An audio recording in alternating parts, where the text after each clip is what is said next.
CPEC authority को भी उन्हीं के पास है। अच्छा, अब मसला यह है कि सीपैक वो प्रोजेक्ट है जो सबसे पहले रीस्टार्ट हो सकता है, और उस वक्त रीस्टार्ट हो सकता है जब इत्तेफाक है। हमारी मेरी दिली हमदर्दी है, बड़ी बदकिस्मती है मशरिक वस्ता में।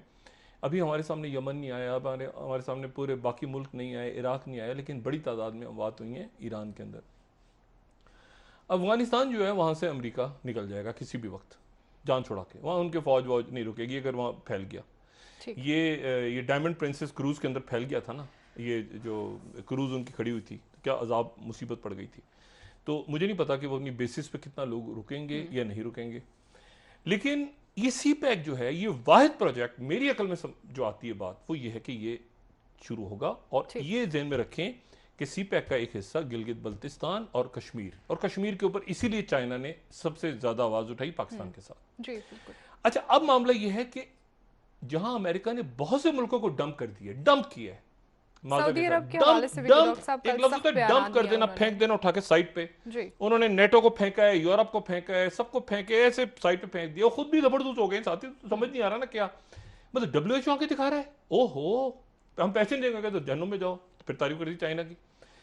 अब मसला यह है कि डंप अगर किया है ना उन्होंने कई मुल्कों कई इत्तेहादियों को, और बड़े मायूस हैं अंदर, ये बातें भूलती नहीं है कि हमारे यहाँ 50-50 हज़ार आदमी मर गया और तुम्हें मास्क नहीं दे रहे थे। और आपको पता है उन्होंने चूना लगा दिए प्यूटन ने जो जहाज भेजा था यहाँ से, वो सारे 2 नंबर वेंटिलेटर निकले हैं वहाँ पे, अमेरिकी चीख रहे हैं। वो ये प्यूटन कह रहा है मैंने तो सही भेजे थे, ठीक, वो कह रहे हैं ये तो 2 नंबर है। वो भी कुछ सिंध हुकूमत वफाकी हुकूमत वाला खेल प्यूटन और वाशिंगटन के दरमियान चल रहा है छवारा। अब मामला ये है कि इसमें सीपैक सबसे पहले रिस्टार्ट हो सकता है, और सस्ते तेल के ये जो मुल्क है मशरिक वस्ता के, ये अपना तेल कहाँ देंगे, किसको देंगे इस वक्त, कौन खरीदेगा, कहाँ पे जहाज मूव, साथ ही है ना ये साथ। ऐसे ही आप निकल के आ जाएं पर्शियन गल्फ से या अरेबियन गल्फ या जो भी कह लें, ऐसे करके निकल के आ जाएं और यहाँ तेल दें, और ये साथ ही साथ आपका सीपैक शुरू। और तो ये पाकिस्तान के लिए बहुत खुश डंप कर दिया इंडिया को। ये जो आप कह रही है ना इंडिया को, ये मेरा अपना अंदाजा है, इंडिया को डंप कर दिया है। तो इंडिया के लोग जो हैं वो 1 बिलियन से ज्यादा पॉपुलेशन, उनको दिया क्या है इंडिया ने, और इन्होंने सारे अंडे डाल दिए थे। अच्छा, हम भी अंडे डाल चुके हैं माजी में, मतलब हमने बड़ा भुगता हुआ है। वो हेनरी किसिंजर सही कहता है कि जो है ना वो दोस्ती दोस्ती जो है वो ज्यादा खतरनाक है उनके साथ, अमेरिकन के साथ। अब मामला ये है कि पाकिस्तान इस दरमियान में चाइना और अमेरिका से पाकिस्तान अपने आप को अलग करके अमेरिका की तरफ चाइना की तरफ जा रहा था। सीपैक उसका बड़ा, इंडिया ने इस वक्त अपने सारे अंडे डाले हुए थे ट्रंप के लिए, और जब सबसे बड़ी मुसीबत आई है तो इंडिया क्यों अच्छा लगता है अमेरिका को, इंडिया के लोग उनके रंग ज्यादा अच्छे हैं हमसे, मतलब क्या है कंटेनमेंट ऑफ चाइना। जब उसका उन्होंने ये देख रहे हैं वो इस वक्त जापान के हाथ से ना निकल जाए, कि साउथ कोरिया हाथ से ना निकल जाए, चाइना फुल निकल रहा है, रेड आर्मी याजूज माजूज है निकल के हड़प करके, एक मुल्क दूसरा मुल्क तीसरा मुल्क तैयार बैठे हैं। अच्छा, और प्यूटिन क्या करेगा मुझे नहीं पता। प्यूटिन का मूवमेंट तरीका ये, वो सारा खेल कंप्लीट हो जाए ना, सिगार लगा के आता है लास्ट लाफ, देखा ना, वो तो वो बाद में कहीं जंप करेगा। लेकिन मसला ये है कि वो इंडिया के हाथ से ना निकल जाए। अच्छा, इंडिया उसे पता है अमेरिका को हाथ से निकल नहीं सकता, इसलिए कि इंडिया कहां जाएगा, चाइना के पास तो जा नहीं से रहा, चाइना के साथ तो जंग हो चुकी है उनकी पूरी। तो अब मसला यह है कि इस मरहले पे इंडिया के लिए प्रॉब्लम है कि इंडिया क्या करे। ठीक है, अमेरिका उसको हेल्प नहीं, अमेरिका खुद फंसा हुआ है जी। अब वो एक लेबोरेटरी अमेरिका की, एक लेबोरेटरी इंडिया की, भाई कुछ दे इंडिया को, कोई कुछ मदद करें, कोई वेंटिलेटर भेजें, वो वहां खुद रौला पड़ गया अमेरिका में। ब्रेक ले लेते हैं इस पूरे फड्डे में। जी आप जरा शेख रशीद साहब के बयान से मैं वापस आऊंगी, आपसे जानना चाहूंगी क्या फरमा रहे हैं, असद उमर साहब कह रहे हो। जी डॉक्टर साहब, उन्होंने नून लीग और पीटीआई के दरमियान कोई 18वीं तरमीम के हवाले से भी बात कर रहे हैं, उस हवाले से आपसे बात करेंगे, लेकिन नाज़रीन यहाँ पर एक ब्रेक लेते हैं, हमारे साथ रहिएगा।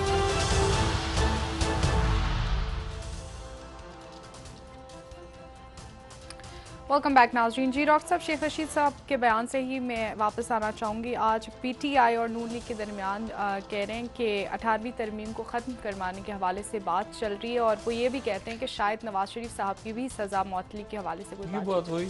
और इसमें और भी गुजरा है, असद उमर साहब फ्रंट पे आ रहे हैं, लेकिन पीपल्स पार्टी, मैंने कहा ना, जो भी लोग पिछले हुकूमतों में रहे हैं वो चाहते हैं कि नैब जो है वो ख़त्म हो जाए और उसके बदले में 18वीं तरमीम में हम ताउन करें।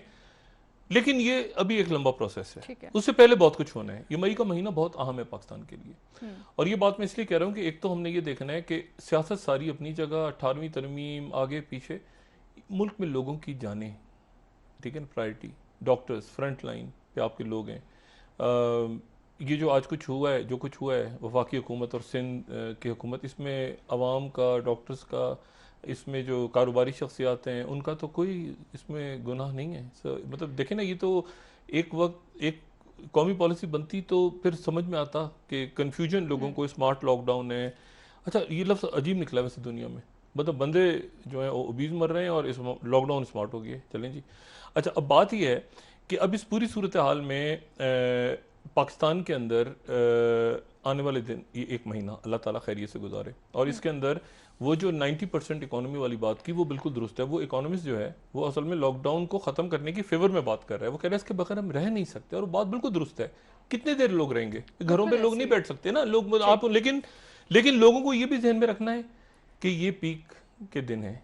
ये वो दिन है जब एक महीना गुजर जाए, 15-20 दिन गुजर जाए, तो आपको बिल्कुल क्लियर आइडिया हो जाएगा कि हम सुकून से फिर आगे निकल सकते हैं। तो लोगों ने वही एहतियाती तदाबीर, मास्क पहनना है, सोशल डिस्टेंसिंग करनी है, मसाजिद में ज़बरदस्त लोगों ने, लेकिन सड़कों पे, गलियों मोहल्लों में ये जो रश शुरू हो गए हैं दोबारा, लोगों को अब बने कि अब लोग खुद जिम्मेदार, अब अपने समझा दिया, बता दिया। अब देखिए पुलिस के लोग भी उसमें, सिक्योरिटी फोर्सेस के लोग भी अब हो रहे हैं, बीमार हो रहे हैं, बाकी लोग भी, तो अब खुद लोगों ने देखना है, समझना है।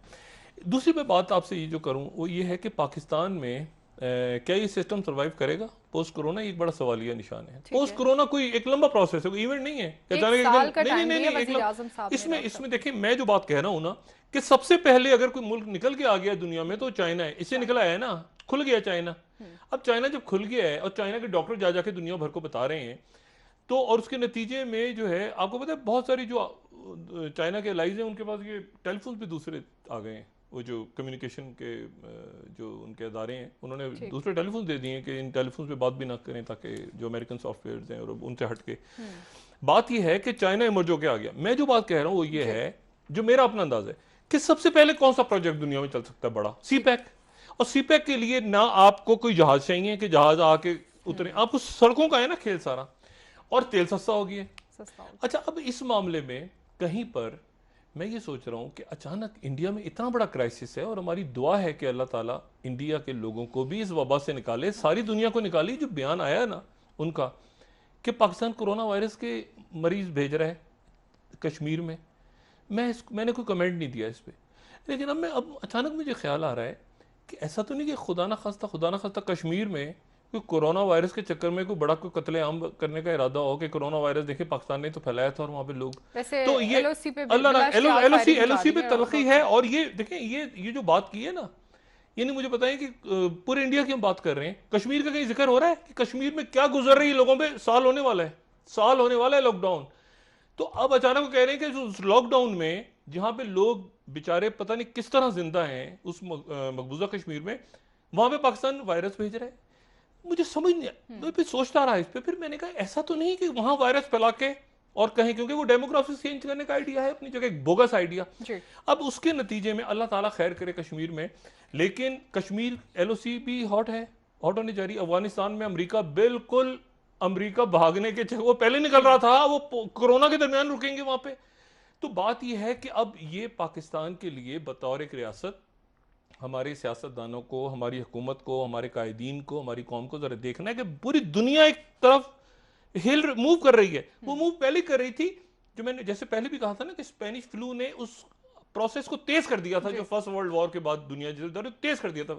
इसने दुनिया पहले ही शिफ्ट हो रही थी, इस कोरोना वायरस ने आके उस पूरे प्रोसेस को चेंज कर दिया है, जिसको हम कहते हैं लुक ईस्ट पॉलिसी, कि अब मशरिक की तरफ देखो। बहुत बहुत शुक्रिया डॉक्टर साहब जी। नाजरीन, प्रोग्राम का वक्त खत्म हो गया है, कल इंशाल्लाह दोबारा आपसे मुलाकात होगी। मुझे नाल अली को इजाजत दीजिए। अल्लाह हाफिज़ जी डॉक्टर साहब। अपना दोस्तों, रिश्तेदारों, गिरदोनवा के लोगों का सब ख्याल रखिएगा। अल्लाह हाफिज़।